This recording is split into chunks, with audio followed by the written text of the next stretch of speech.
বেগম জিয়া আমাদেরকে বলেছেন অনেক সময় যে দেখেন হুজুর, আমরা ইসলাম প্রতিষ্ঠার রাজনীতি আমরা করি না, তবে আমাদের পরিষ্কার অবস্থান হলো এই যে আপনারা যদি ইসলাম প্রতিষ্ঠা করবার জন্য দেশে রাজনৈতিকভাবে সামনে অগ্রসর হয়ে যেতে পারেন, আমাদের বিএনপির পক্ষ থেকে সহযোগিতা পাবেন, বিরোধিতা পাবেন না। আমি আজকে আপনাদের এই উপস্থিতিকে বেগম জিয়ার দুটি কথা উদ্ধৃত করতে চাই। যখন 5ই আগস্ট ছাত্র গণ অভ্যুত্থানের মধ্য দিয়ে বাংলাদেশের মানুষের বুকের উপর থেকে জগদ্দল পাথর, ইতিহাসের বর্বরতম নৃশংসতম শাসক লেডি ফেরাউন খ্যাত শেখ হাসিনা উৎখাত হলো এবং বাংলাদেশ তার ফ্যাসিবাদ থেকে মুক্ত হলো, ঠিক 5ই আগস্টের একদিন পরে বেগম জিয়াকে হাসপাতালে দেখতে যাওয়ার সুযোগ আমার হলো এবং সেখানে ডক্টর জাহিদ সাহেবের বদান্যতায় দীর্ঘ সময় একান্ত সাক্ষাতে ওনার সঙ্গে কথা বলার সুযোগ হলো। চিন্তা করেন, যেই মহিলা অশীতিপর বয়সে জীবন মৃত্যুর সন্ধিক্ষণে দাঁড়িয়ে যার দ্বারা এমনভাবে নিগৃহীত হয়েছেন, অপমানিত হয়েছেন, নিজের প্রিয় বাস্তু ভিটা তাকে ছাড়তে হয়েছে এবং জীবন মৃত্যুর মাঝামাঝি দাঁড়িয়ে বছরের পর বছর কারাগারে তাকে নিক্ষিপ্ত থেকে মৃত্যুর প্রহর গুনতে হয়েছে, যার উপর অত্যাচার এবং নির্যাতনের কোনো সীমা ছিল না, সেই বেগম জিয়া যখন জানতে পারে তার সামনেই তো ঘটছিল বাংলাদেশের এই পরিবর্তন, পট পরিবর্তন, শেখ হাসিনার এই পতন, স্বাভাবিকভাবেই তখন তো তার সঙ্গে কথা বললে প্রতিক্রিয়ার মধ্যে শেখ হাসিনার কিছু পর্যালোচনা, শেখ হাসিনার শাসনামলের কিছু জুলুম নির্যাতনের কিছু বিবরণ, তার ক্ষোভ, তার দুঃখ, মর্মবেদনার কিছু গল্প উঠে আসার কথা। আমি বিস্ময়াভিভূত হলাম। তার সঙ্গে প্রায় আধা ঘন্টার মতো আমার কথা হলো।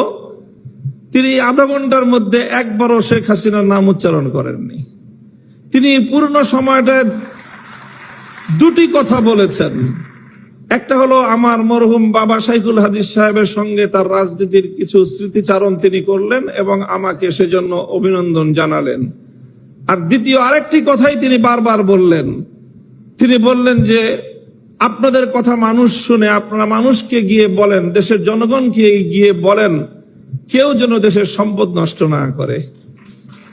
এই সম্পদ তো আমাদের, গণভবন, প্রধানমন্ত্রীর কার্যালয় সহ এই রাষ্ট্র আমাদের।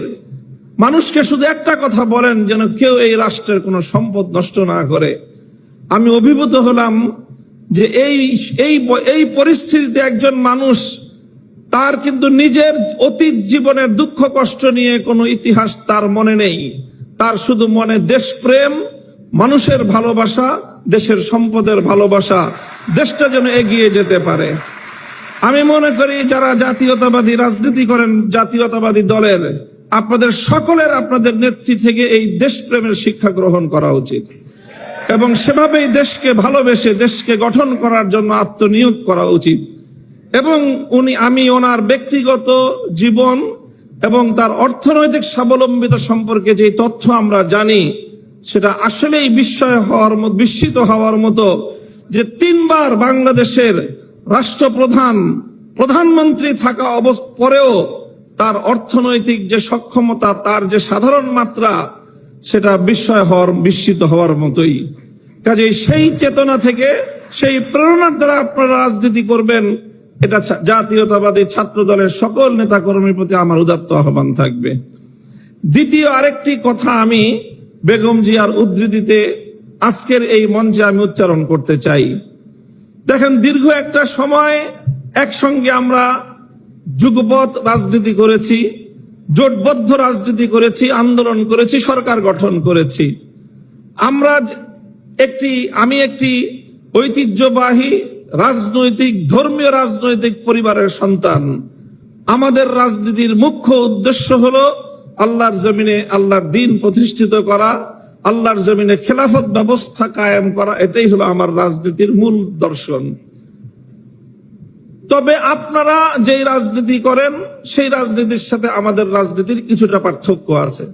সেই পার্থক্যের জায়গাটুকুও বুঝতে হবে এবং সেখান থেকে আপনাদের দায়িত্ব এবং ভূমিকার কথাও আমি বলছি, আমার বক্তব্য দিয়ে নয়, বরং আপনার নেত্রীর উদ্ধৃতি দিয়ে। বেগম জিয়া আমাদেরকে বলেছেন অনেক সময় যে, দেখেন হুজুর, আমরা ইসলাম প্রতিষ্ঠার রাজনীতি আমরা করি না, তবে আমাদের পরিষ্কার অবস্থান হলো এই যে আপনারা যদি ইসলাম প্রতিষ্ঠা করবার জন্য দেশে রাজনৈতিকভাবে সামনে অগ্রসর হয়ে যেতে পারেন, আমাদের বিএনপির পক্ষ থেকে সহযোগিতা পাবেন, বিরোধিতা পাবেন না।